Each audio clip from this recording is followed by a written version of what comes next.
So here's what just happened. And I need you to understand the gravity of this, because what we're witnessing right now in real time is the potential fracturing of North American trade relations as we've known them for decades. This week, American and Mexican trade officials sat down in Washington, D.C. to begin the formal 6-year review of the USMCA. That's the United States-Mexico-Canada Agreement, the trade deal that replaced NAFTA. And Canada wasn't even in the room. They're not showing up until May. And that alone should tell you something about where we are right now. But here's what's really happening beneath the surface. The United States, under pressure from Trump's continuing influence on Republican trade policy, is coming to these negotiations with demands that aren't just ambitious, they're designed to fundamentally restructure North American trade in a way that subordinates Canadian sovereignty to American economic interests. And Prime Minister Mark Carney, he's drawing a line in the sand. The Americans want stricter rules to keep Chinese goods out. Fine, reasonable on its face. But what they're really asking for is the ability to dictate Canada's trade relationships with the rest of the world. They want incentives for domestic U.S. production, which translates to Canadian jobs moving south. And perhaps most audaciously, they want greater access to Canada's protected dairy market, specifically targeting Quebec's dairy farmers, essentially demanding that Canada sacrifice one of its most sensitive agricultural sectors to appease American corporate interests. Now, let me explain what's actually going on here, because the mainstream media isn't connecting these dots. Trump's people, and let's be clear, Trump's ideology still dominates Republican trade policy, even in 2026. They've been vocal about letting the USMCA expire entirely. Trump himself has floated the idea of scrapping this multilateral agreement in favor of bilateral deals, meaning he wants to negotiate with Canada and Mexico separately. Why would he want that? Because it's easier to bully countries one at a time. It's the same playbook authoritarian leaders use everywhere. Divide and conquer, isolate your targets, apply maximum pressure when they're alone at the negotiating table. And the tariff threats. Oh, we can't forget about those. Trump has repeatedly stated his willingness to impose tariffs on Canadian goods if Canada doesn't comply with American demands. Think about what that actually means. That's economic coercion. That's a larger country using its market size as a weapon against a smaller neighbor. That's not how allies treat each other. That's how empires treat colonies. Mexico, to their credit, is trying to navigate this carefully. They want to avoid a major rewrite. They're asking for more flexible rules of origin so they can import parts from outside North America when local supplies aren't available. That's reasonable. That's about maintaining economic flexibility and sovereignty. But the United States isn't coming to these talks in good faith. They're coming with a vision of what they're calling Fortress North America, which sounds great in a think tank white paper, but what it actually means is an economic bloc where the United States makes all the rules, takes all the benefits, and Canada and Mexico become resource colonies and captive markets for American goods. And this is where Mark Carney comes in. Because Carney isn't playing that game.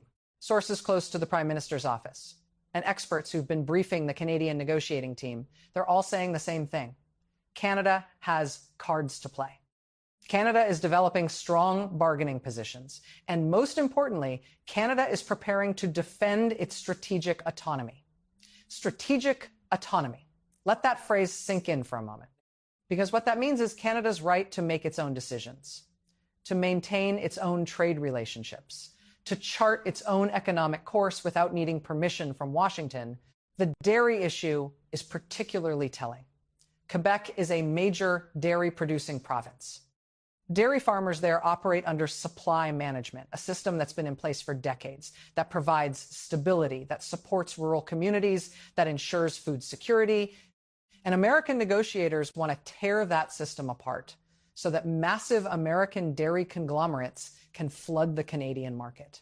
Carney knows that giving in on dairy isn't just bad economics, it's political suicide in Quebec. But more than that, it sets a precedent. If Canada caves on dairy, what's next? Lumber, energy, pharmaceuticals, where does it end? Here's what you need to understand about America's position in these negotiations. They're negotiating from a place of fear, not strength. The United States is watching China's economic rise. They're watching the European Union become more integrated. They're watching BRICS nations develop alternative trading systems, and they're panicking. So their response is to try to lock down North America as an exclusive economic zone where they have total control. The stricter rules they want on Chinese goods, on the surface, that's about national security. But dig deeper, and it's about preventing Canada from maintaining beneficial trade relationships with Asia. It's about limiting Canada's options. It's about making Canada economically dependent on the United States. And the push for more domestic U.S. production. Let's talk about what that actually means for Canadian workers. Right now, North American supply chains are integrated. A car manufactured in the United States might have parts made in Canada and Mexico. That integration has created jobs and prosperity across the continent. But if the U.S. gets its way with these new incentives, those Canadian parts manufacturers lose contracts. Those Canadian workers lose jobs. That economic activity moves south of the border. This isn't about fair trade. This is about the United States using its market size to restructure the North American economy in its favor at Canada's expense.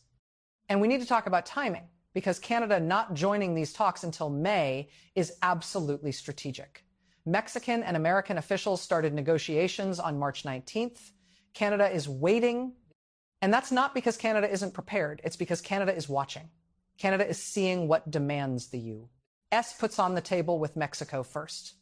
Canada is learning what the American bottom lines are. Canada is using that time to coordinate with other trading partners and to build leverage. Because here's something the American negotiators probably don't want you to know. Canada has a trade agreement with the European Union. The CETA agreement, Canada has trade relationships with Asia-Pacific nations. Canada has options that don't involve complete economic subordination to American interests. And Carney's team is making sure that whatever Canada agrees to in the USMCA review has to be consistent with those other trade commitments. That's what maintaining strategic autonomy looks like in practice. That's Canada refusing to put all its eggs in the American basket. The United States wants to force Canada into a position where we have no choice but to accept whatever terms they dictate. But by maintaining these other trade relationships, by ensuring consistency across all of Canada's trade agreements, Carney is preserving Canada's ability to walk away if American demands become too extreme. Let's spend a minute on this Fortress North America concept, because it sounds appealing if you don't think about it too hard. The idea is that the United States, Canada, and Mexico build this integrated manufacturing powerhouse that can compete with China and Europe. Continental production, stronger supply chains, economic resilience. But who benefits from that fortress? Who makes the rules inside those walls? Because I can tell you right now, the United States isn't proposing this as an equal partnership. They're proposing a hierarchy where American economic interests come first, second, and third, and Canadian and Mexican interests get whatever scraps are left over. The tightening of rules of origin, which both the U.S. and potentially Canada are interested in, that could incentivize more continental production, sure. But the question is production of what, where, and who profits. If those rules are designed primarily to benefit U.S. manufacturers, then Canada just ends up being a resource supplier and a captive market. We provide the raw materials, we buy the finished goods, and all the value-added production and all the profits stay in the United States. That's not a fortress. That's not a partnership. That's an extractive economic relationship dressed up in the language of continental cooperation. Let me be very clear about what Canada stands to lose if Carney backs down from this position of strategic autonomy. First, jobs. Manufacturing jobs, agricultural jobs, jobs in industries that would be undercut by the kind of one-sided market access the U.S. is demanding. Second, sovereignty. The ability to make independent decisions about trade, about environmental policy, about labor standards, about any number of issues that would effectively be subordinated to American preferences under the kind of agreement the U.S. is pushing for. Third, economic security. Right now, Canada has diversified trade relationships. We're not completely dependent on any single market. The U.S. wants to change that. They want Canada to be so economically intertwined with the United States that we can't afford to say no to anything Washington demands. And fourth, credibility. If Canada caves to these demands, what message does that send to our other trading partners? What message does that send to the EU, to Asia-Pacific nations? It says Canada's word means nothing. It says Canada will abandon its principles and its partners the moment the United States applies pressure. Carney understands all of this. And everything we're hearing from sources close to the negotiations suggests he's not willing to sacrifice Canadian interests for the sake of appeasing American demands. Now, Mexico's position in all of this is fascinating because Mexico and Canada should be natural allies in pushing back against American overreach. Mexico wants flexible rules of origin. Canada wants to protect supply management and maintain strategic autonomy. Both countries should be working together to present a unified front against the more extreme American demands.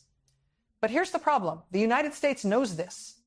And that's why they started negotiations with Mexico first, without Canada in the room.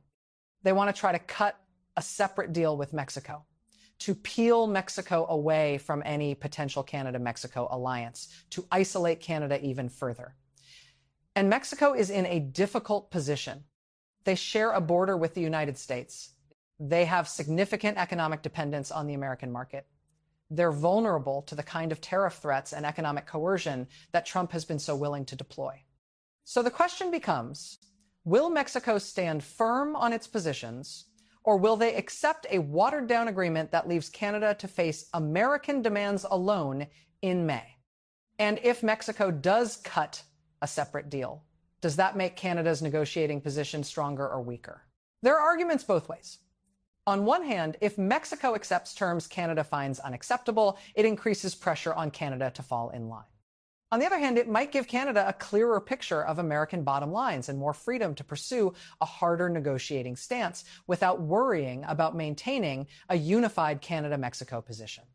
Let's get specific about the dairy issue, because this is ground zero for the clash between American demands and Canadian sovereignty. Canada's dairy industry operates under supply management. Farmers get quotas that limit how much they can produce. Those quotas can be bought and sold. The system maintains stable prices, prevents the boom and bust cycles that plague American agriculture, and supports rural communities.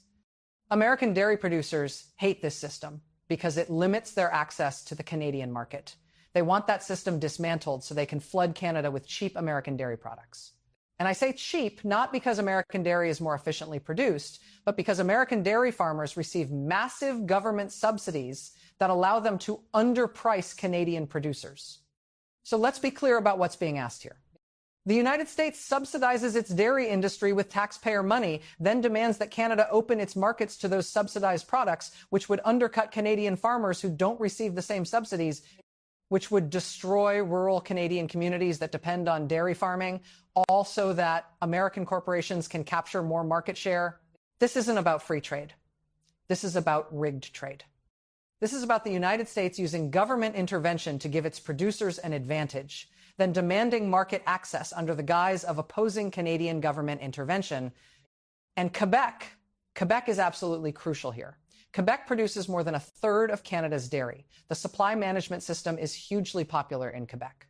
It's seen as protecting a way of life, protecting rural communities, protecting food security.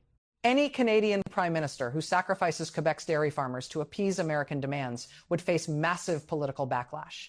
Carney knows this, and everything suggests he's preparing to tell American negotiators that dairy is off the table. The American demand for stricter rules on Chinese goods is particularly insidious because it sounds reasonable on the surface. Who wants Chinese goods evading tariffs by getting routed through Canada or Mexico?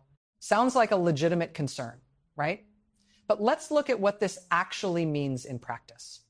What the United States is really asking for is the power to dictate Canada's trade relationships with China and other Asian nations. They want to be able to determine what Canadian companies can import, from where, under what conditions. They want veto power over Canadian trade policy. This isn't just about preventing tariff evasion. This is about the United States trying to force Canada to participate in America's economic confrontation with China, regardless of whether that serves Canadian interests. Canada has legitimate economic interests in maintaining trade with Asia. Canadian businesses, Canadian consumers, Canadian workers benefit from access to Asian markets and products. The United States wants to curtail that access to serve American geopolitical interests, and they're using the USMCA review as leverage to do it. And here's the thing. If Canada agrees to let the United States dictate Canada's trade relationships with China, where does that stop? What happens when the US decides it has issues with another trading partner? Does Canada just keep surrendering its economic sovereignty piece by piece until we're completely dependent on American permission to trade with anyone? Based on everything we're hearing from experts briefing the Canadian negotiating team, from sources close to the Prime Minister's office, from people who understand the dynamics of these negotiations, here's what Carney's approach looks like. First, Canada is going to insist on maintaining consistency with its other trade agreements. Whatever Canada agrees to in the USMCA review has to align with CETA, with Canada's Asia-Pacific trade relationships, with all of Canada's other international commitments. That preserves Canada's ability to maintain diversified trade relationships and prevents the U.S. from forcing Canada into exclusive economic dependence. Second, Canada is preparing to absolutely hold the line on dairy. Supply management is not up for negotiation. American demands for greater market access will be rejected. This isn't just about economics. This is about showing the United States that Canada has red lines that won't be crossed. Third, Canada is developing its own demands and positions. This isn't going to be Canada just reacting to American proposals. Canada has interests in this review too. Canada has changes it wants to see, and Carney's team is preparing to put those on the table. Fourth, and this is crucial, Canada is preparing contingency plans for if these negotiations fail. What happens if the United States won't accept anything less than Canadian capitulation? What happens if Trump's people really are serious about letting the USMCA expire? Canada needs to be ready for that scenario, and everything suggests Carney is making sure those plans are in place. This is what defending strategic autonomy looks like. This is what refusing to be bullied looks like. So what's the actual end game here? Because there are a few possible outcomes, and they range from bad to catastrophic, depending on your perspective. Best case scenario from a Canadian standpoint, the United States moderates its demands, recognizes that partnership means respecting Canadian sovereignty, and the USMCA gets renewed with relatively minor modifications that don't fundamentally alter the balance of the agreement. But let's be honest, given Trump's continuing influence on Republican trade policy, that seems unlikely. More likely scenario, negotiations drag on past the formal review period. The agreement doesn't expire immediately, but we end up in this state of uncertainty where nobody knows what the rules are going to be 6 months or a year from now. That creates economic instability, makes it hard for businesses to plan, and generally creates chaos that probably hurts all three countries, but especially the smaller partners who have less ability to absorb economic shocks. Worst case scenario from the American perspective, but potentially liberating scenario from a Canadian perspective, negotiations fail. The U.S. refuses to back down from its most extreme demands. Canada refuses to capitulate, and the USMCA expires or gets terminated. Now, American negotiators think that scenario is their ultimate leverage. They think Canada is so dependent on American markets that will accept any terms rather than risk losing USMCA access. But what if they're wrong? What if Canada has built up enough alternative trade relationships, enough economic resilience that we can weather that storm? What if calling America's bluff is exactly what Canada needs to do to preserve long-term sovereignty? Here's why you should care about this, even if you don't work in manufacturing or agriculture or any industry directly affected by USMCA. Because this negotiation is about more than trade rules. This is about what kind of relationship Canada has with the United States. This is about whether Canada is a sovereign nation that makes its own decisions, or whether we're effectively an American economic protectorate. Every time Canada backs down in the face of American pressure, it becomes easier for the United States to apply that pressure again on the next issue. Today, it's dairy access and rules of origin. Tomorrow, it's environmental regulations that American companies don't want to comply with. The day after that, it's labor standards or pharmaceutical pricing or digital services taxes or any of 100 other issues where Canadian policy differs from American preferences. If Canada establishes the precedent that we'll cave whenever the U.S. threatens economic consequences, we lose the ability to pursue any policy that Washington disapproves of. We become a satellite state in all but name. But if Canada shows that we're willing to defend our interests, that we have alternatives, that we won't be coerced, that changes the entire dynamic. It means the United States has to actually negotiate, has to actually offer Canada something of value, has to treat Canada as a partner rather than a subordinate. We need to come back to Quebec for a moment, because Quebec's position in all of this is absolutely central. Quebec isn't just important because of dairy farming, although that's significant. Quebec is important because Quebec has always been the part of Canada most willing to assert Canadian independence from the United States. There's a political tradition in Quebec, going back decades, of skepticism toward American influence, of defending Canadian sovereignty, of maintaining distinctly Canadian and Quebecois identity in the face of American cultural and economic dominance. And any Canadian Prime Minister needs Quebec's support to maintain power. So when Carney draws a line in the sand on dairy, he's not just protecting an agricultural sector. He's signaling to Quebec that he understands what's at stake, that he's willing to stand up to American pressure, that he won't sacrifice Quebec's interests to appease Washington. And if Carney can maintain that position, if he can successfully defend supply management and strategic autonomy, he doesn't just win on trade policy. He potentially reshapes Canadian politics for a generation by showing that it's possible to stand up to the United States and survive. But if he backs down, if he caves to American demands on dairy, he loses Quebec's trust, he probably loses power, and he establishes a precedent that no future Canadian leader will be able to overcome. So we're coming up on May. That's when Canada officially joins these negotiations. And everything that happens between now and then matters. The United States and Mexico are negotiating right now. Whatever they agree to or don't agree to sets the stage for Canada's entry. If Mexico accepts terms that Canada finds unacceptable, that increases pressure on Canada, but also potentially gives Canada more freedom to take a hard line. If Mexico holds firm on its positions, that might create opportunities for Canada-Mexico coordination against American demands. Carney's team is watching all of this. They're preparing positions, they're developing strategy, they're gaming out scenarios. And they're making sure that when Canada walks into that negotiating room in May, they're ready for whatever the Americans throw at them. American negotiators probably expect Canada to approach these talks from a position of weakness, to be conciliatory, to look for compromise even on core interests. Everything suggests they're going to be surprised. Everything suggests Carney is preparing to come in with clear red lines, with strong positions, and with the will to defend them, even if that means walking away from an agreement. It's worth remembering that this isn't the first time the United States has tried to use trade negotiations to subordinate Canadian interests. This is a pattern that goes back decades. NAFTA negotiations in the 1980s and 90s, softwood lumber disputes, Buy American provisions. Again and again, the United States has used its market size as leverage to extract concessions from Canada. And sometimes Canada has resisted successfully. The Auto Pact gave Canada significant benefits.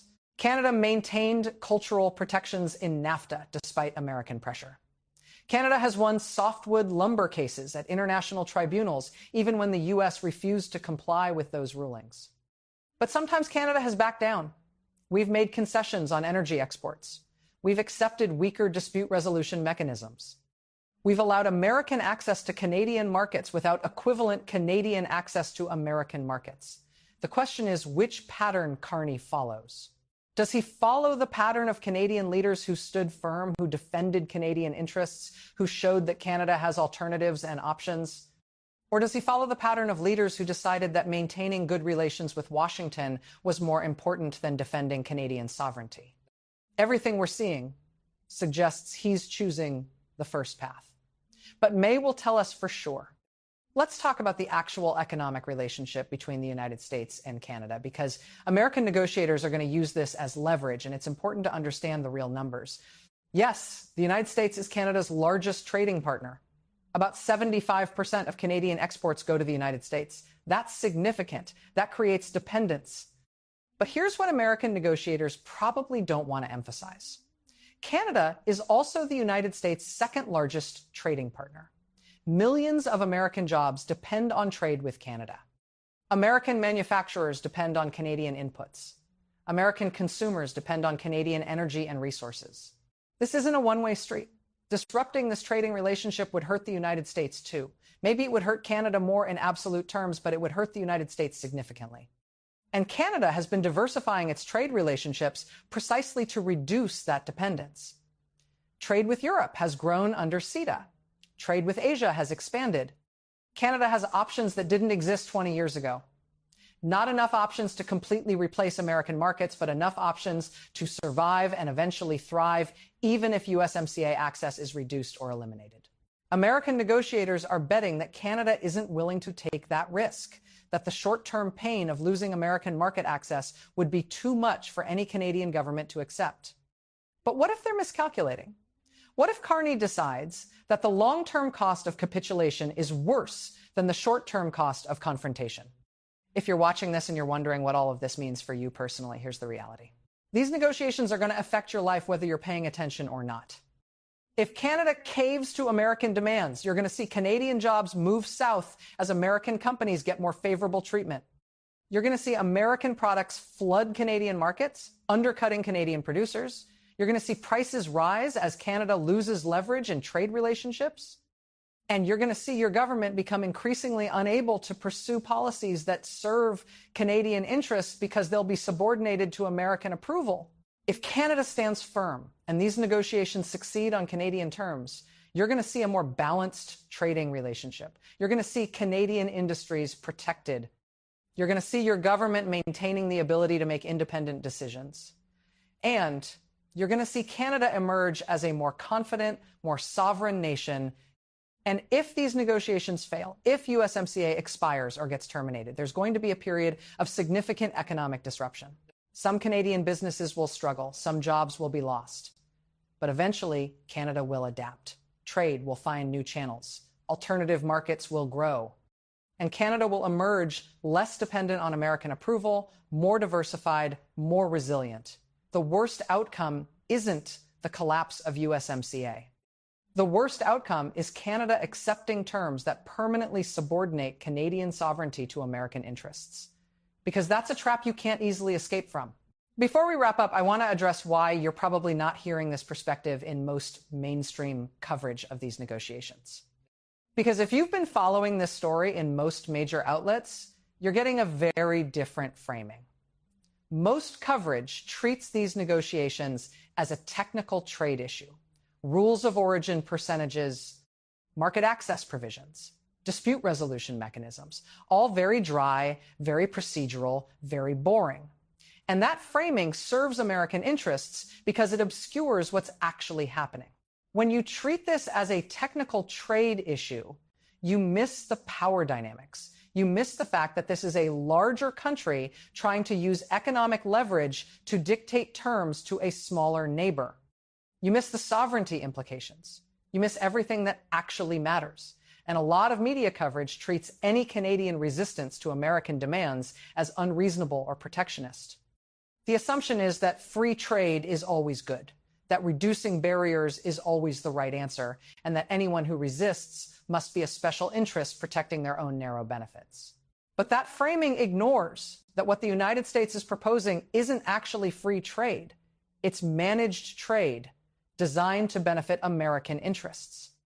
It's the United States using government intervention and market power to tilt the playing field, then demanding Canada accept that tilted playing field in the name of free trade. So here's where we are.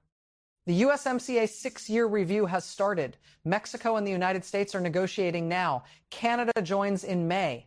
The United States is coming with demands that would fundamentally subordinate Canadian economic sovereignty to American interests. And Mark Carney is preparing to refuse. This is the inflection point. This is where Canada decides what kind of country it's going to be. Are we a sovereign nation that makes our own decisions? Or are we an economic protectorate that needs American permission to pursue our own interests? Carney seems to have made his choice. He's preparing to defend strategic autonomy. He's drawing red lines. He's building the leverage and preparing the contingency plans necessary to back up those positions. The question is whether he'll have the political support to maintain that stance when American pressure intensifies, because it will intensify. Trump's people The Republicans who control trade policy, they're not going to accept Canadian defiance easily. They're going to threaten tariffs. They're going to threaten to let USMCA expire. They're going to try to create economic panic that forces Canada to back down. And that's when we'll find out whether Canada as a nation has the will to defend its sovereignty. That's when we'll find out whether Canadians are willing to accept some short-term economic pain in exchange for long-term independence. That's when we'll find out what Canada really is. Look, I know this is heavy. I know 30 minutes of trade policy analysis isn't exactly light entertainment. But this matters. This matters more than most of the news you're going to see this week or this month or maybe this year. Because the relationship between the United States and Canada is at a crossroads.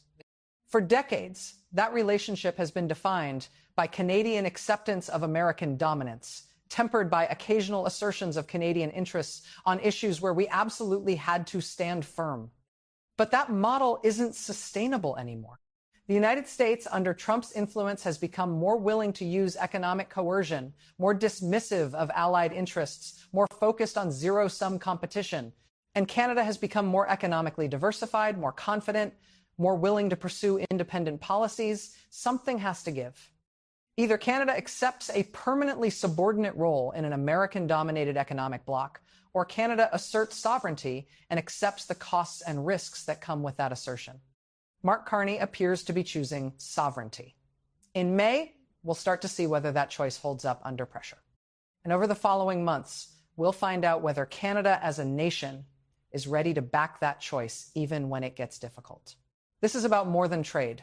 This is about what kind of country Canada chooses to be. And every Canadian should be paying attention.